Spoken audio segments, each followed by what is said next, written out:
May. Ah, And so our first Zoom meeting was this huge annual meeting with 50, 60 members. It worked out quite well, but we had a few sleepless nights, not quite knowing how Yeah. it was going to go. But we've learned a lot along the way about Zoom, that's for sure. mhm.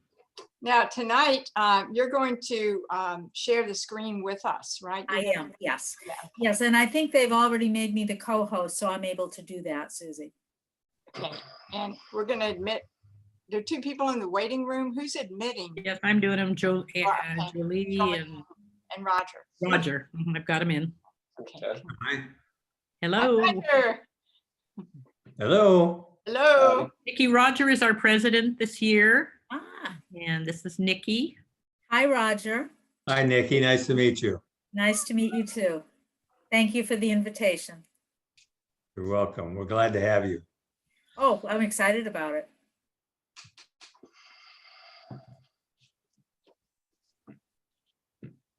Your highlight. There's Miss Jolie. Welcome. Good evening, everybody.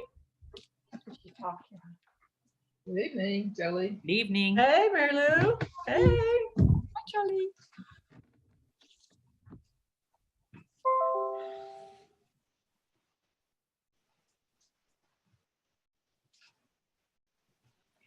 So you've been being, have you been a poll watcher yet, Susie? Or are you, Oh, I worked all day Did you? yesterday in the polls from 6 a.m. till 7:30 in Deltona.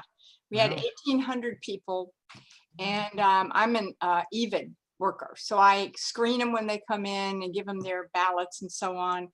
And it's just fascinating. It's so sociological to see Really? all those people. Everybody but 3 people had masks on.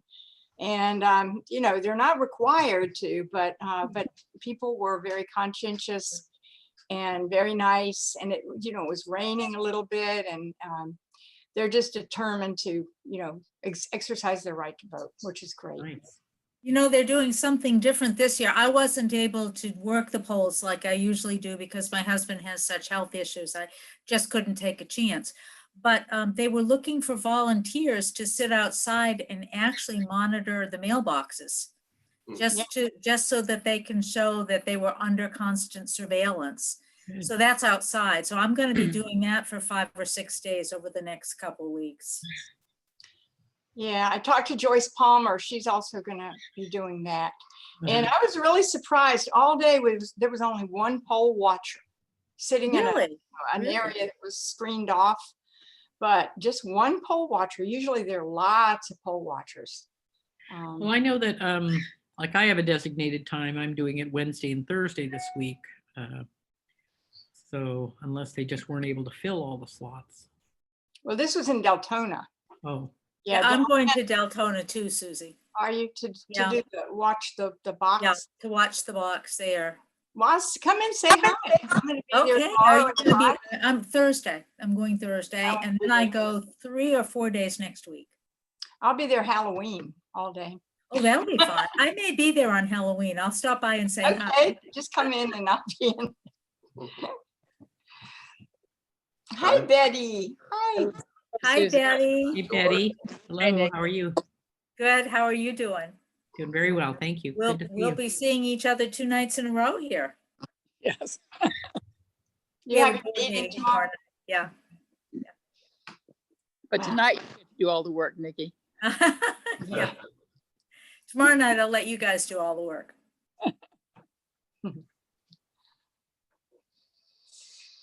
Oh, look, hey, George. Hey, George. Hi, Jay. He's connecting. Yes, Jay.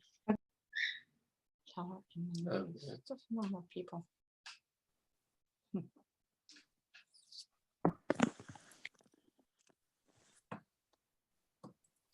Thank you. Yes, Larry has said hello to everybody. Everyone, he's down here.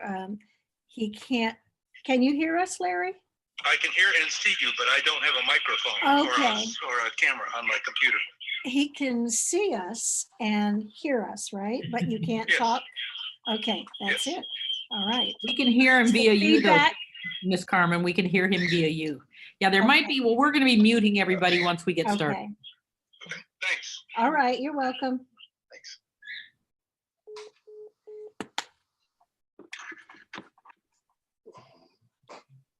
So Susie, are you going to mute everyone after you do the introduction, or would you like me to, or? No, I'd like people to mute themselves, really, if they would.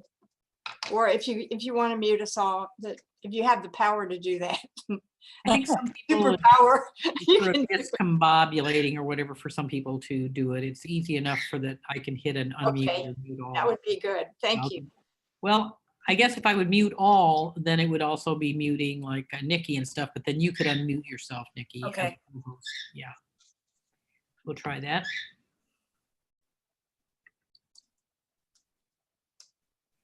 Okay, it is now 7 o'clock. I just admitted Miss Betty Brady. Hey, Hey, Betty. Hey, Betty.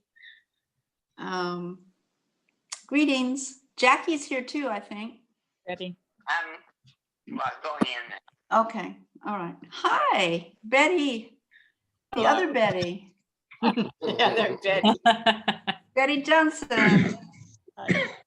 Betty Johnson and I used to get each other's email at Stetson. Bless them. Miss We Jackie live is joining us. Carmen Yes. and Nikki. Betty, I think I taught some of your children in school. You did. Susan and Virginia. I remember them both. Yes. Yep. How are they? They're fine. Susan is a psychologist with the VA. Virginia is a teacher in Volusia County. Oh, for heaven's sakes. Well, tell them I asked for them. I I will. had such great kids at DeLand High. Yes, you did. I was one of them. Oh my gosh. Oh, wow. Those were great days. I just love being at DeLand High School. Your name sounds familiar. What did you teach? AP Calculus, Math Analysis, and Chemistry. What? Okay. I could have told you math. I remembered. Yeah, I had great kids. Lisa Lewis, I taught Lisa Lewis as Oh, well. my Wow. Yeah, Well, I you have. taught her well. She's doing a good job. She's Yeah. doing a great Yeah. job. I'm so proud of her. So proud of all my kids. Billy, it's great to see you. Hey, Jackie. Hi. 7:02. I think, Miss Susie, we can go ahead and get started. And if I see anyone else Pull up a chair wanting to then. come in, I'll invite them in. I'm going to go ahead and mute Yeah. everybody, and yet it'll be, I think, Susie and Nikki that'll unmute themselves. I'll mute you for duration. You could raise your hand or something, or unmute yourself if you need to say something, but we will run the program without interruption, and we'll have an opportunity for questions and answers at the end.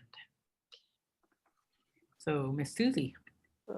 No, Let me Roger. start. I'll start. Roger, I'm just- sorry.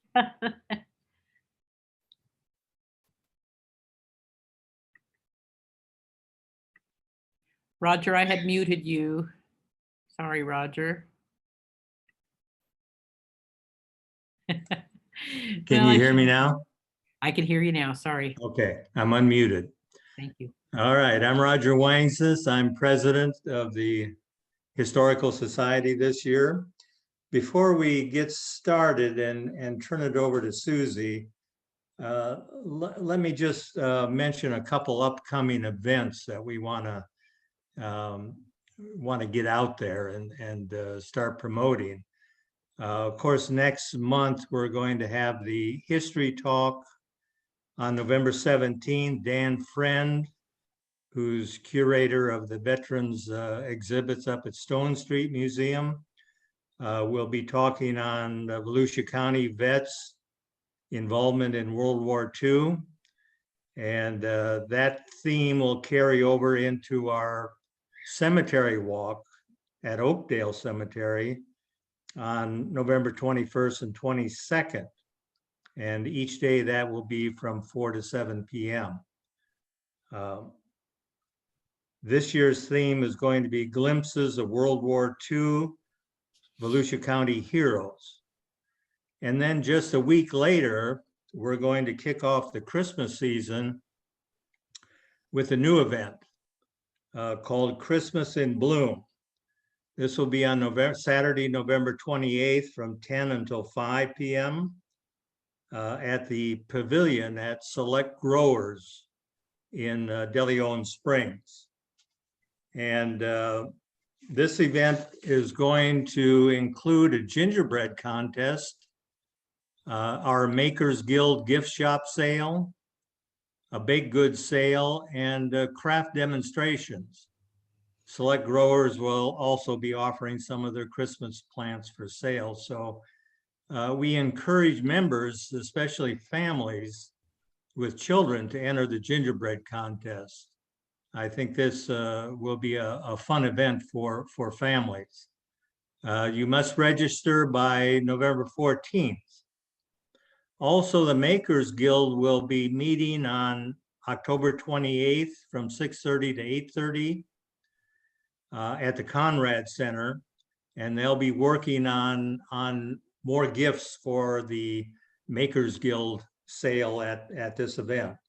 Also on October 31st, Saturday from 10 to 1, they're also going to be working at Conrad Center on products for the sale. And they welcome anybody who's interested to come and participate. And both the Cemetery Walk and the Christmas in Bloom events will be outdoors, and all safety precautions will be taken. Now, we usually start these history talks on the third Tuesday of the month with a short business meeting. I just wanted to mention that next month, the nominating committee is going to present a slate of candidates for the 2021 Board of Directors for the Historical Society. So that will be done at the November meeting. And then in December, we have to have members vote on the new slate of candidates. So please be there and participate in the next two meetings. Now, if there's no items, we're going to call the business meeting, the short business meeting, to a close, and I'm going to turn it over to Susie Peace. She's chair of our programs committee, and she will introduce this evening's speaker. Susie. Thank you. Unmute Susie. Hi. Hello, everyone. Thank you. Thanks, Roger and Deb. The bio for Nicki Junkins is disappointingly short. I asked her to send me a bio and she sent it, and she said it's a bit short, but luckily I've known her for quite a few years, and she's just a gold standard person, great teacher, great person, great leader, and champion, a real champion for the League of Women Voters. Born in New Hampshire, Dr. Junkins, Dr. Nicki Junkins, moved to DeLand with her husband and two sons in 1977. She's a lifelong educator, working for 30 years in Volusia County as a math chemistry teacher, math specialist, and director of curriculum and accountability. Following retirement, she joined the college board as an academic liaison for the large school systems. She holds degrees from Rivier and Stetson University and the University of Central Florida. Her interests include stained glass, gardening, and travel. Currently, she serves as the League of Women Voters, as the president of the League of Women Voters of Volusia County. And this is her second term, and we would love for her to stay on again, but she's going to step down, but we know she'll be forever with us and leading us on in some fashion. And we're very pleased to have her talk tonight about the history of women's suffrage. And I'm giving it over to you, Nicki. Thank you so much, Susie, for the invitation, and thanks for everybody for being here. Give me just a minute to see if I can't, whoops, wait a minute. Hold on. I need to share my screen with you.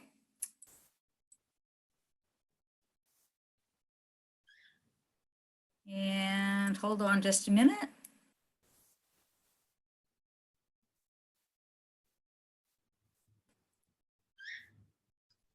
Oh, come on.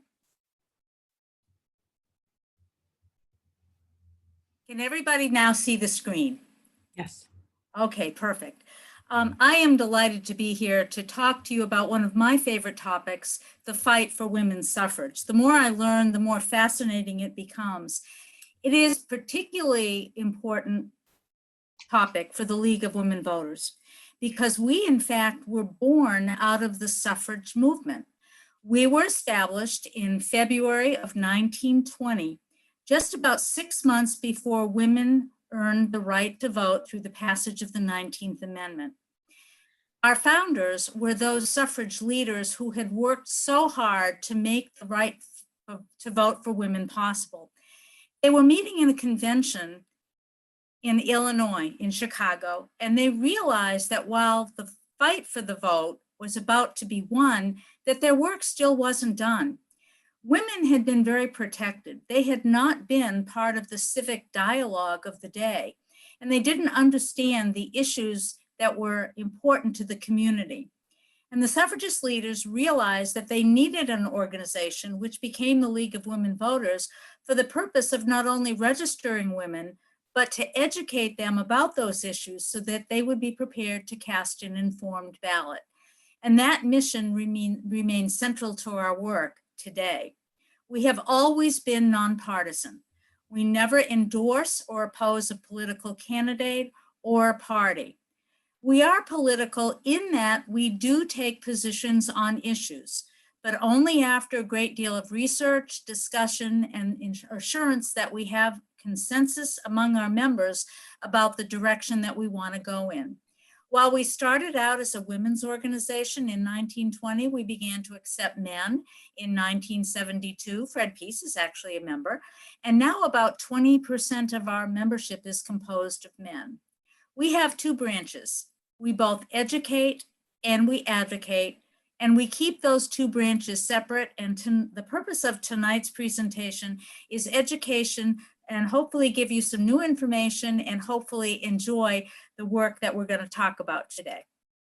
Let's go over the topics that we'll be discussing. We're going to spend a little bit of time looking at what happened in the suffrage movement that led up to the passage of the 19th Amendment in 1920.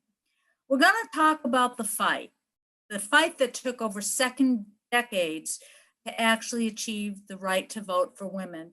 And then we're going to spend a little bit of time to see what's happened in terms of women's civic involvement since the passage of the 19th Amendment. Well, let's go back to the founding of our country when the founding fathers were writing the Constitution in 1787, and think about the language with regards to the right to vote in the conversation. Give you a second to think back to your American history.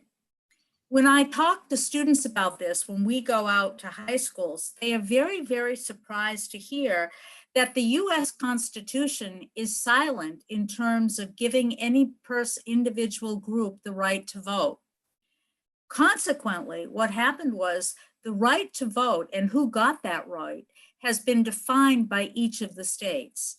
And that's why we have such disparate voting laws around the country today. Now, over the course of our country's history, there have been many laws that have been passed and a number of constitutional amendments that have weighed in terms of who can vote and who can't. And so those groups are protected. But if there isn't a law and if there isn't an amendment, it's up to the states to make decisions about voting laws for their state. Actually, in the Supreme Court finding of Bush versus Gore, the court actually affirmed the fact that the individual citizen has no federal constitutional right to vote for electors for the president of the United States. And that's why they were able to end the recount, which essentially awarded Bush the presidency. Now, again, let's go back to the beginning of our country. In 1789, our first election, when George Washington was elected president, I want you to look at those numbers and think in your mind, what percentage of Americans were actually able to vote? Surprisingly, there's not an actual solid number, but the best estimate that we have is only 20% of Americans were allowed to vote in that election. As we said, the states defined voting requirements, and typically across the United States at that time, voters were male, they were white, they were property owners, and they were over 21. The only state that actually allowed females to vote for a short time was New Jersey, and that was only because of a mistake. In New Jersey's constitution, they inadvertently allowed women to vote by using the phrase all inhabitants rather than all men when they were saying who could vote. Well, they changed that very quickly after 1807, when women actually swung the election for a seat in the state house. Men didn't like that, and they quickly reworded their constitution.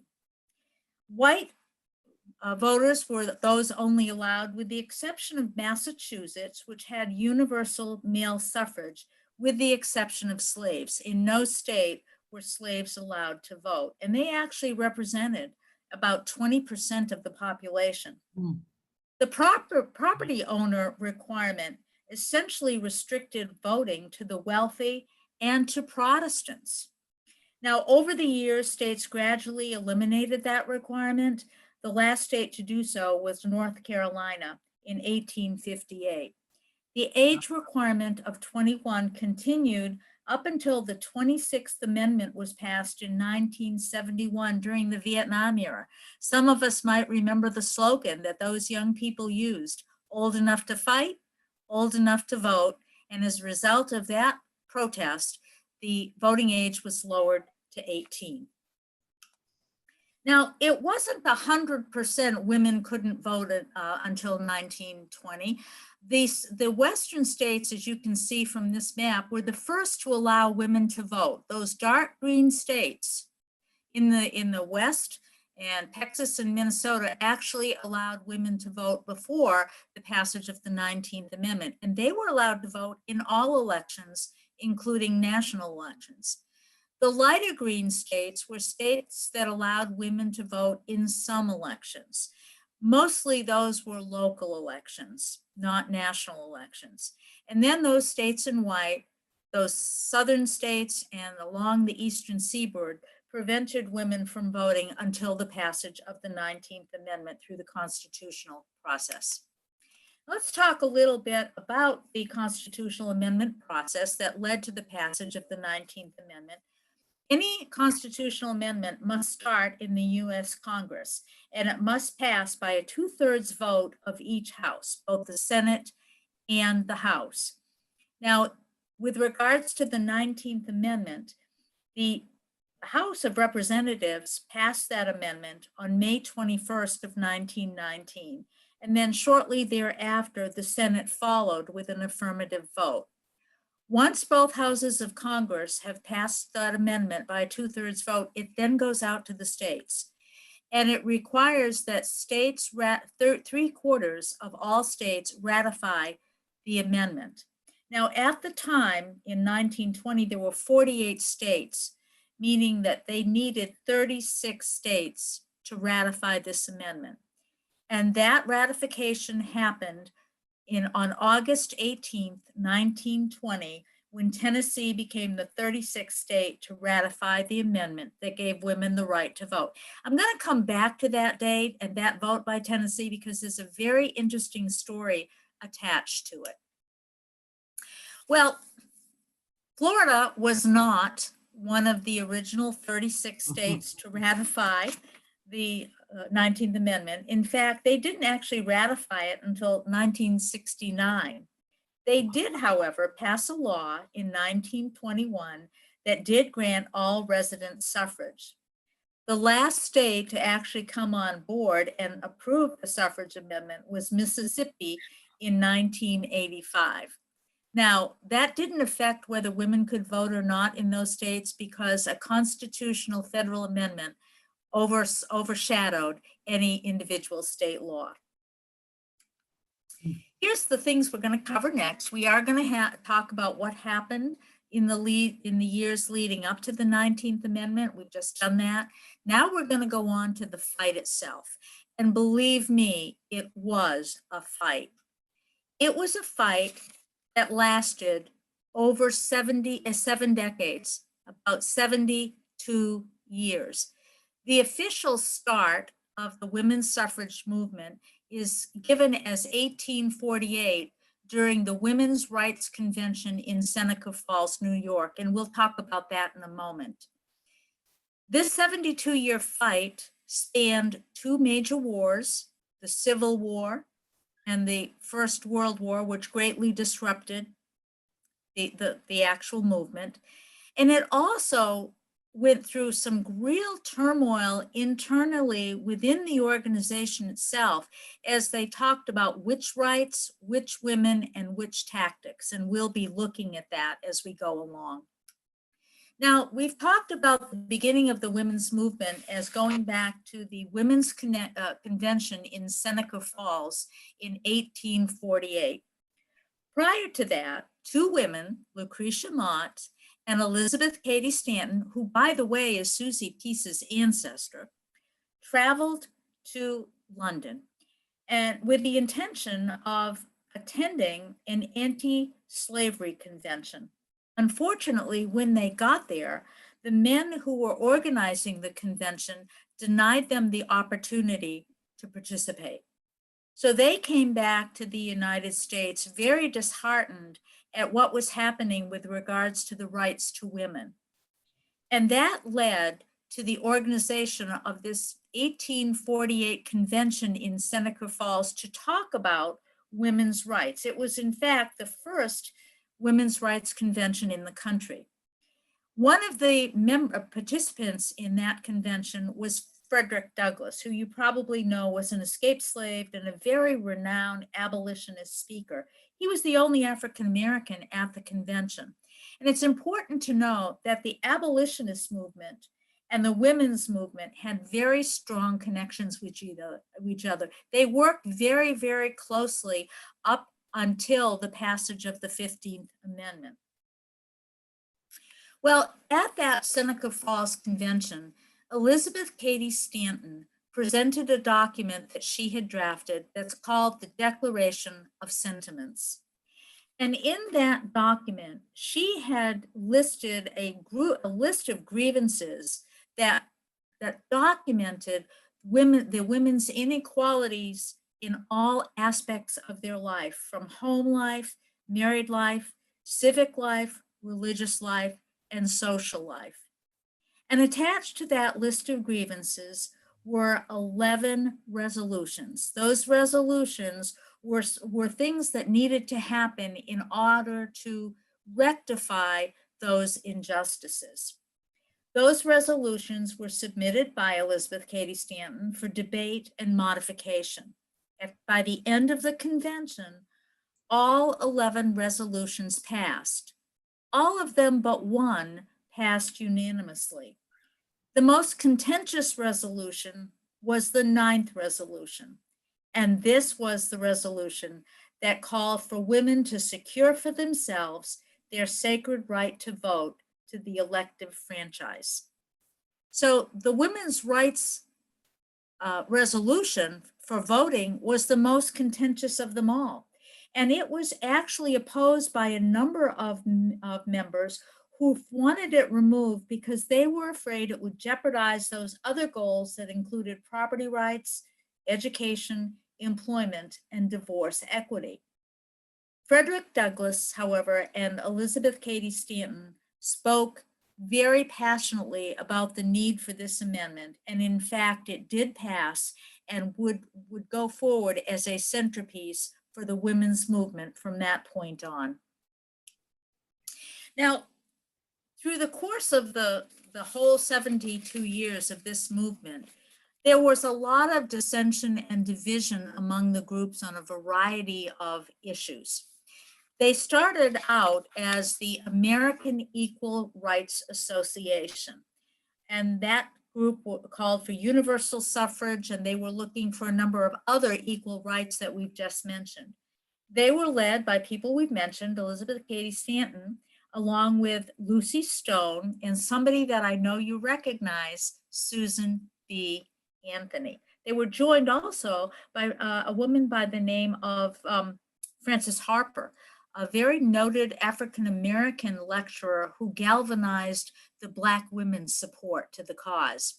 Now, the abolitionist group and the suffragist group marched parallel to each other and worked very closely until 1869. And if you think back what was happening in the days after the Civil War, we had a series of amendments passed that gave African Americans more rights, the right to citizenship, to abolish slavery. And then we got to the 15th Amendment, and that was the amendment that awarded African American freed slave males the right to vote. Well, that caused great dissension in the world of women's suffrage because Elizabeth Cady Stanton and Susan B. Anthony and their followers really felt that it was terribly unfair that women were not included in that amendment. And they broke away from their other sisters and formed a separate organization. So now you have two separate suffrage organizations.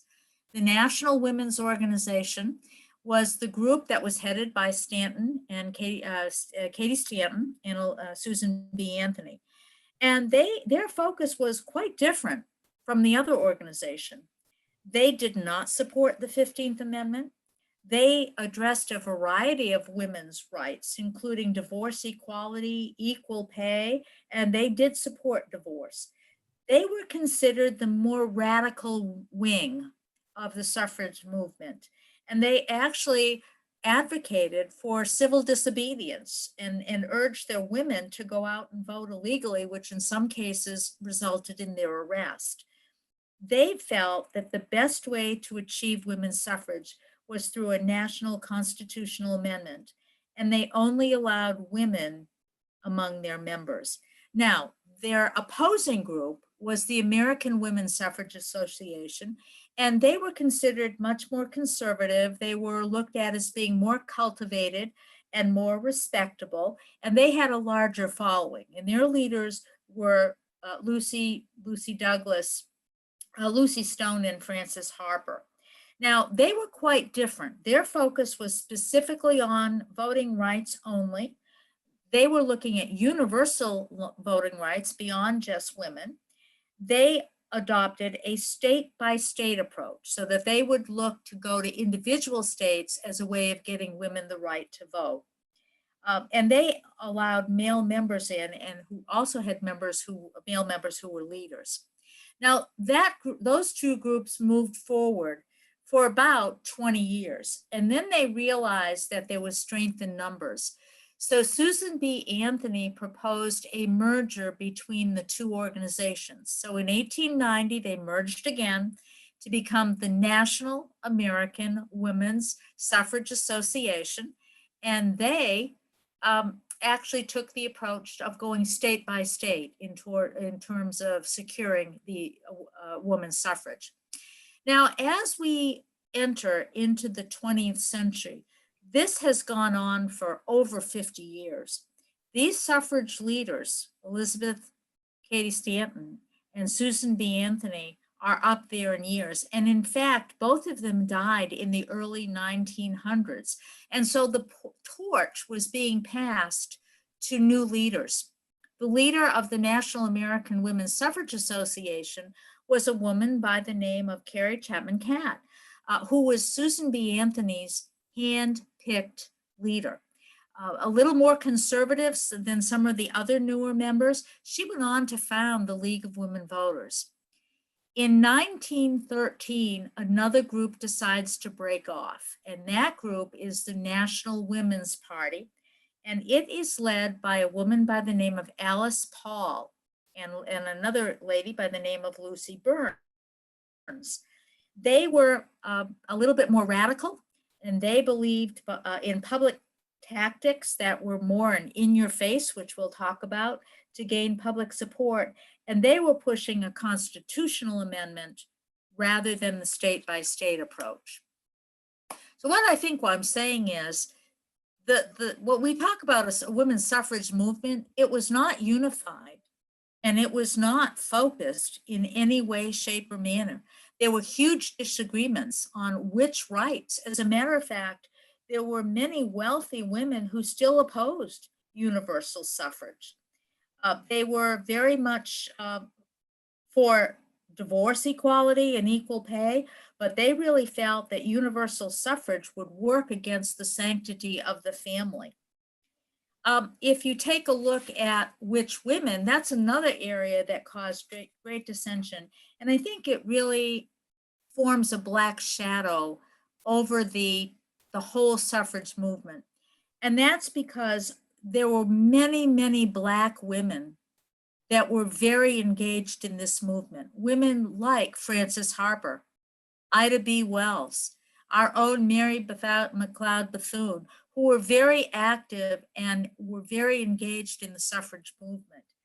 And yet the national organizations were headed up by white women whose concerns were for white middle class issues, and they very much marginalized their Black suffragist counterparts. Very often Black members were not invited to conventions. They were often not allowed to even vote if they did go to conventions, and they were asked to march separately in parades in segregated units. And that's very unfortunate, because if we think about it, who more than these Black women, who many of them were born slaves or whose mothers were born slaves, knew about the injustices and what happened when women were denied a say in their lives. They spoke very articulately about that, and yet often their voices were not heard. Well, there were also a lot of differences in tactics. There were a lot of traditional tactics that spanned the whole 72 years. One of the tactics was signing petitions. And this picture is of women securing men's signature on petitions in Missouri in 1916. I want you to think about that. I've given a lot of thought to this whole thing about gaining men's signatures. It was crucial, because in order to get women the right to vote, whether it was through state legislature or a constitutional amendment, the people voting to award women the right to vote were men who were sitting in those legislatures. So it was essential that they got them on board. And they spent a lot of time crisscrossing the country gaining those petitions. Another tactic was speeches. Women would ride trains and advertise their cause, and they would give great speeches in observation cars on the trains to anybody that would listen. Any meeting where people gathered, whether it's quilting bees, public schools, prayer meetings, ladies' aid societies, they were there giving their speeches. One of the most powerful speakers in the whole suffrage movement was a woman by the name of Sojourner Truth, a Black woman who was born into slavery in New York in 1823, later gained her freedom. Probably the most famous speech to ever come out of the suffrage movement was a speech given by Sojourner Truth. It was given at a women's convention in 1851. It's called the Ain't I a Woman speech. And she very powerfully took on the men who were using the Bible or the fact that women were the weaker sex to deny their right to vote. And she gave a resounding speech that described what she had done as a woman, as a slave, the work that she did, the abuses that she suffered, the lack of food that she had to endure, and then challenged the men by saying, "Don't tell me I ain't as good as you, because I can do whatever you did." And it was very powerful challenge to those men who wanted to keep the right to vote away from women because they were the weaker sex. We also have the tactic of parades, and you've probably seen these pictures all the way through the women's suffrage movement. We'll talk about one of the most famous parades later on. which actually happened in Washington, D.C. in 1913. This parade was organized by Alice Paul. It was on the eve of President Wilson's inauguration, and she called upon suffragists from around the country to march on Washington to make their voices heard. And to this day, it remains one of the largest protest organized marches that were ever held. This is where Black women were greatly, greatly maligned. It was during this parade that Alice Paul asked those Black suffragists to march at the end of the parade in separate units. Many of those Black groups refrained from coming. There were those that did. There were also Black women that defied Alice Paul. You've probably heard of Ida B. Wells. Ida B. was a very, very cultured woman, very well educated. She's a founding member of the NAACP. And she stood on the sidewalk with two of her white members from the Illinois delegation. And when her white delegation marched by, she stepped off the curb and joined them and marched in defiance of Alice Paul's order. Susan B. Anthony was very much in favor of having women go to the polls and vote, even though they were not allowed to after the 15th Amendment was passed, when African-American males got the right to vote, but women did not. And she herself was actually arrested. She was arrested when she voted in New York, and it was a very publicized trial, probably the most publicized trial of the suffrage movement. And it caused a furor because the judge at her trial denied her the right to testify and proceeded to fine her $100. Well, she was not going to let that go, and she made a very impassioned speech, after which the judge relented. And he told her that she would not go to jail until the fine was paid, and she never paid the fine, so she actually never went to jail. But I think you might remember that President Trump decided to pardon her not too long ago, and I think that raised a lot of eyebrows among the suffragist groups today. They also had picket lines. Now, this didn't come till the end of the movement. Picket lines were something that was brought over from Great Britain.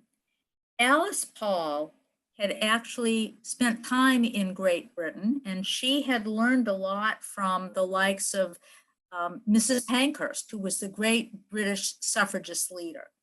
And the picket line was a tactic that was a way to hold the party in power responsible for women's inequality.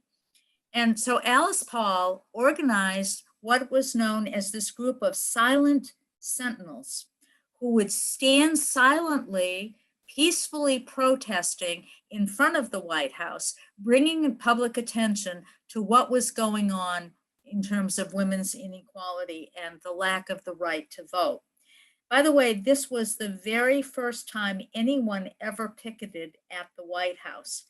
And between 1917 and 1919, over 200 women who were doing these picket protests were actually arrested, and they came from 26 different states. You can see pictures of the arrest in this slide. So I think you can see that this was not an easy protest. Women were ridiculed, they were ostracized, they were maligned, they were imprisoned, and they were indeed tortured at the end. And yet they persisted. It was indeed a portrait of persistence. Here's some examples of some of the ridicule that they had to endure. When they would go and do their speeches, there would be great editorials in the newspapers preceding and following those events that would really criticize these women and actually claim that women's vote would destroy the home, the church, and the government. And voting rights for women were declared dangerous, irreligious, and immoral. And these are the kinds of cartoons that would accompany those editorial. And despite that, they persisted. Ultimately, women were imprisoned as they stand in the picket line.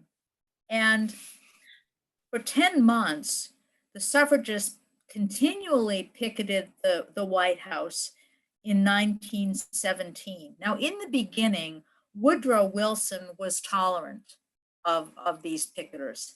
However, once we entered World War I, he became less tolerant, and the spectators became more and more agitated and more violent. And it all came to a head on November 4th, 1917, which is remembered as the Night of Terror. There were 33 women that night who were protesting silently, peacefully. They were arrested and they were imprisoned at a workhouse in Virginia. And one of those protesters that were arrested was this woman that's pictured here, Lucy Byrne, who is one of the co-founders of the National Women's Party, along with Alice Paul. Well, when they got to the workhouse, the superintendent at the workhouse told his 40 male guards to teach the women a lesson. And he proceeded to turn his back while those guards beat the women with clubs, choked them, pinched them, kicked them, and some actually had their heads bashed into metal beds and were left unconscious overnight. Well, a number of those women following that night of terror staged a hunger strike. They wanted to let the public know that they were not criminals, but they were being held as political prisoners. Well, in retaliation for the hunger strike, the guards forced them to eat by putting tubes and force feeding them, which is a form of terror. And despite all of those hardships, even with that, women persisted. Well, that story horrified the nation. I mean, people heard about that and said, hey, this is not what we do in America. At the same time, women had gotten the ear of the president because women had gone to work in those roles that were traditionally men's while the men went off to fight. And those two things got Woodrow Wilson's ear. The fact that women had been tortured and the public was incensed about it. And the fact that women were fulfilling their patriotic duty and standing up for the war effort. And he came out in late 1918 in favor of a woman's amendment, a women's rights amendment. Well, that was the 19th Amendment. We've already said that in the late spring of 1919, Congress passed that amendment and it went to the states. 35 states had ratified, and there weren't many left that with any hope of passage because they did not believe that those deep southern states were going to ratify an amendment giving women the right to vote. But there was still Tennessee. And so on August 18th of 1920, the vote went to the Tennessee House. The Senate had already passed it in Tennessee quite easily, but it was a different matter in the Tennessee House of Representatives. It was a split group, and they were waging what was known as the War of Roses. And women on both sides were lobbying these legislatures for and against the amendment. Those wealthy society women who were against the amendment passed out red roses to those legislators who said they were in opposition to the amendment. And the suffragist leaders who supported the amendment passed out yellow roses. Well, originally, the Speaker of the House decided he was going to end this discussion by calling for a vote to table the amendment. And if it was tabled, it would be dead in the water. It wouldn't even have been heard. Well, at the end of that vote, it came out to be a tie, equal numbers for and equal numbers against.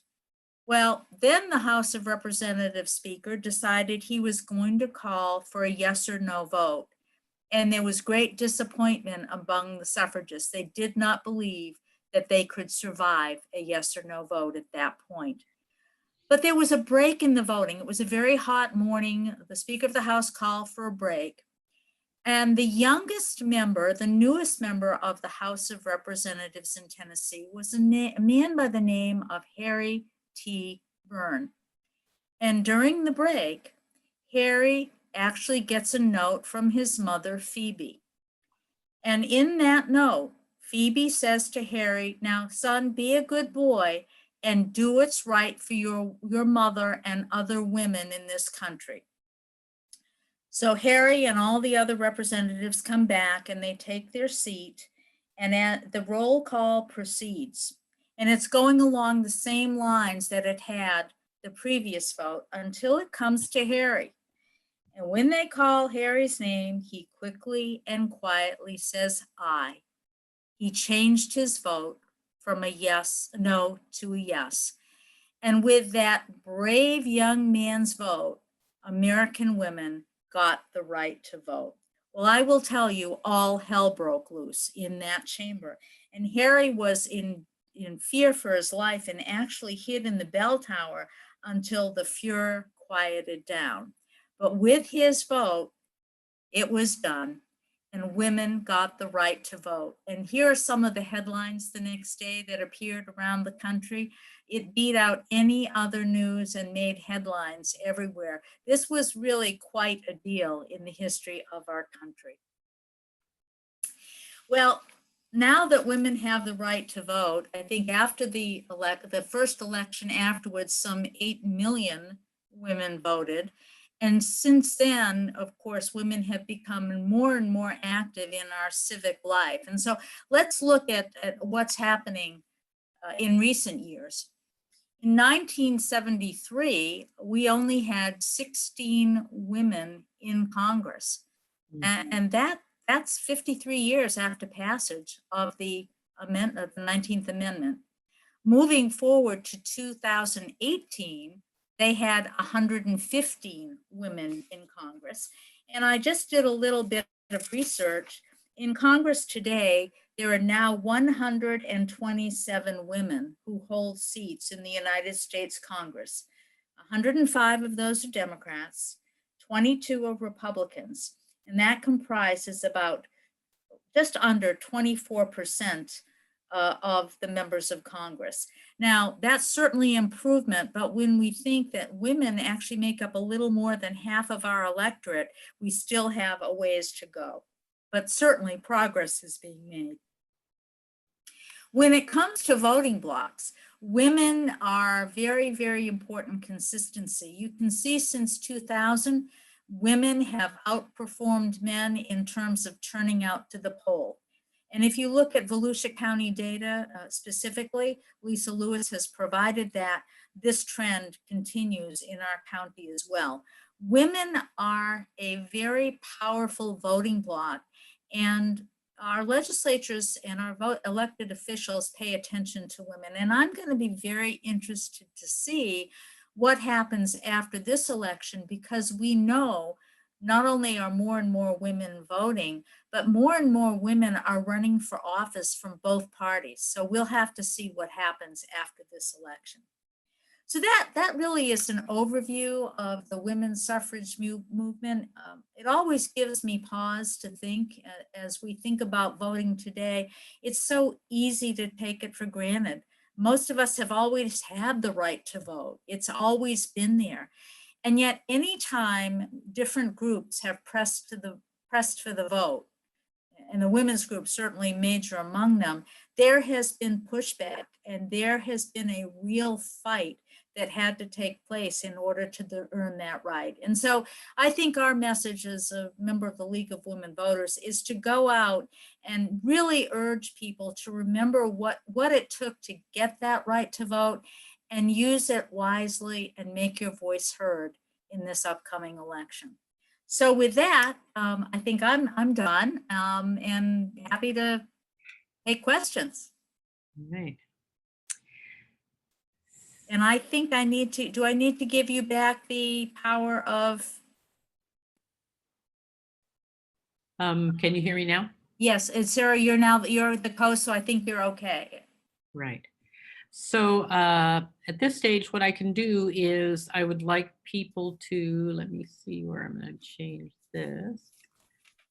I think I can pretty much see everybody. Actually, we could do a thing where I can unmute you all, and then if you end up feeling like if we're talking over one another, but that would allow people to speak up. You might want to raise your hand. I can recognize you. And Nicki, thank you very much. That was a wonderful, wonderful presentation. And My pleasure.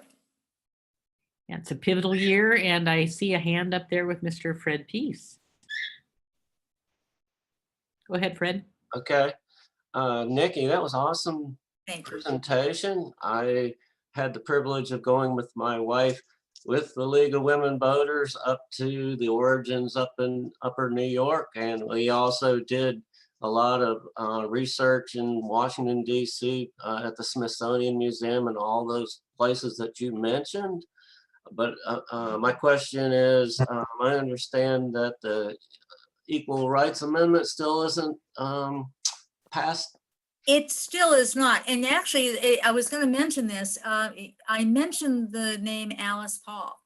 Alice Paul was one of those suffragist leaders that organized the march. She was the first person to actually bring forward the idea of the Equal Rights Amendment way back before the suffrage amendment passed, and it's still not happened. I understand that the final state, Virginia, passed it, but there was a deadline issue. And so it's really up to Congress to make the decision to extend the deadline. And of course, we sit and wait. It seems quite remarkable that we can't get an Equal Rights Amendment passed in this country, doesn't it? Nicki, can I tag on to that? Because Sure. it seems like there are quite a number of people who feel like, well, women have the right to vote. That is it just an overkill with the ER, with the Equal Rights Amendment, and why is that still important today? Well, I think if you look at income equity, there are still huge income inequities. If you look at the number of women that are bypassed for higher level executive positions, even though they have excellent resumes. So I think there's still a number of issues, both economic and in the business community, that really need to be addressed if we're truly going to have equity in this country. And that would be my response. Susie, I don't know if you have another response. No, I would agree with you. I think there's still a lot to be done, and we'll see. I agree. That's all we can do is wait and see right now. Other questions? I'm not seeing anyone right now. I'm going to ask this. It seems like a lot of people in trying to understand in the way that the organization split and the idea that women, that Elizabeth Cady Stanton and Susan B. Anthony, even though they had worked for the abolition of slavery, that after the 15th Amendment, with their breaking apart, I know that there are people who have said that Elizabeth had made some racist comments, and the questioning of how and why, what was their rationale in feeling that, that it should be universal suffrage and not Black males who get the right before women.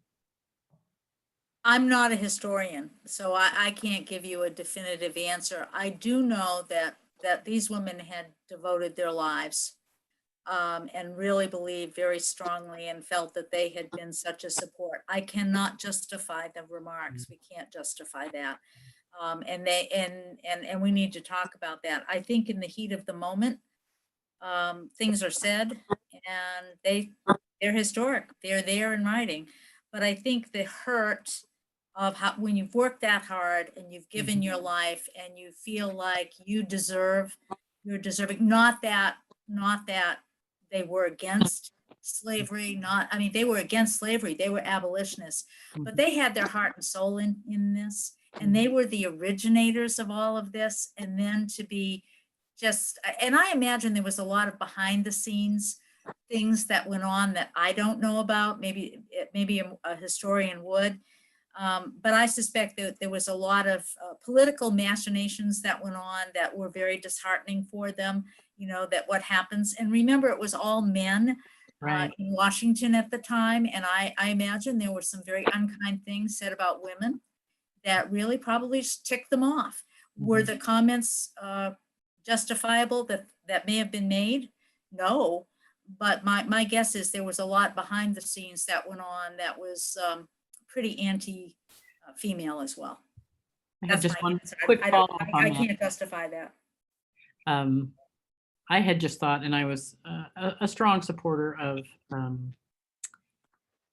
Barack Obama, but I had thought during that election in 2008, when there could have been a choice for Hillary, that I was thinking, you know, how many years later, and I thought it was interesting that still in our country that it was actually easier to elect a Black male rather than to elect a female. And it just, and even though he was a great guy and I did end up supporting him, but I just thought it was strange still that, you know, like the woman has to continue to take the back seat. Well, I think that's been in the forefront when Vice President Biden selected Kamala Harris. People were using terms to describe her or asking questions about her fitness that they would never ask if this man had the same characteristics. So I do think there is maybe an unconscious bias to this day that we carry, and women just have to keep persevering. We've made great strides. There's certainly no doubt about it. I remember sitting in those math and chemistry classes in college and was the only woman. And so we just had 2 women that were selected for the Nobel Peace Prize in chemistry and 1 in physics. So we are making progress, but there's still ways to go. Good. Other questions for Nicki? Thank you for your presentation, Nicki. It was very informative.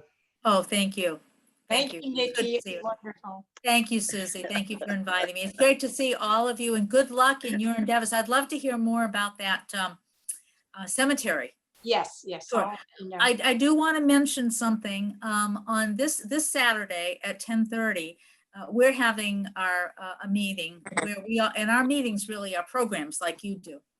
And this year, our board passed a goal that really deals with social injustice. We looked at what was happening in this country and really felt that the League of Women Voters needed to take a strong position. And so we decided that one of the things we needed to do was to educate ourselves as well as the community about historic and ongoing racial injustice. And to that end, we have a speaker that we are bringing in. It's a Zoom meeting. And his name is Trent Tremengo. He is a professor at Seminole State College in the humanities department. And he does a presentation using arts, music, and literature, and looks back at those historic images that have been formed about African Americans that persist to this day, that create perhaps those biases that are unconscious. And unless we confront that and understand that, it's going to really be difficult to move forward with better understanding. And he's going to do that presentation. So if any of you are interested in participating, and I know if you're League members, you will have gotten that invite today through a constant contact message. But if any of you from the Historic Society would like to join us, please email me.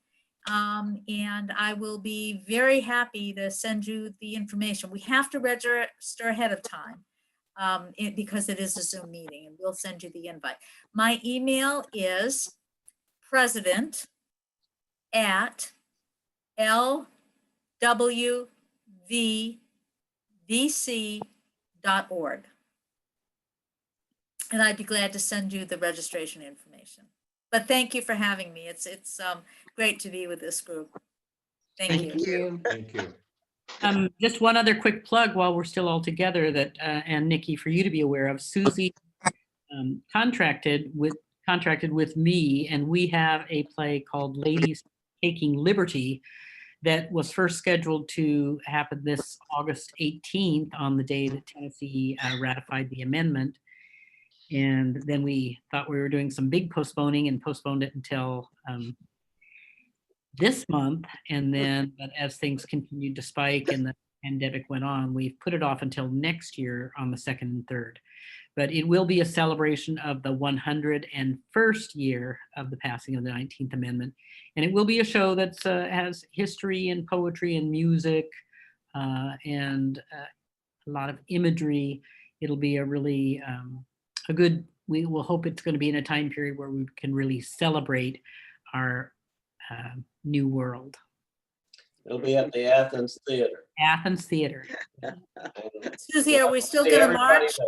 Are we And still gonna do our Oh, march? yes, yeah, the march is beforehand, Oh, march good. at the theater, so Great, looking forward to it. That's exciting. sure you'll all hear about it. Thank you very much, everyone.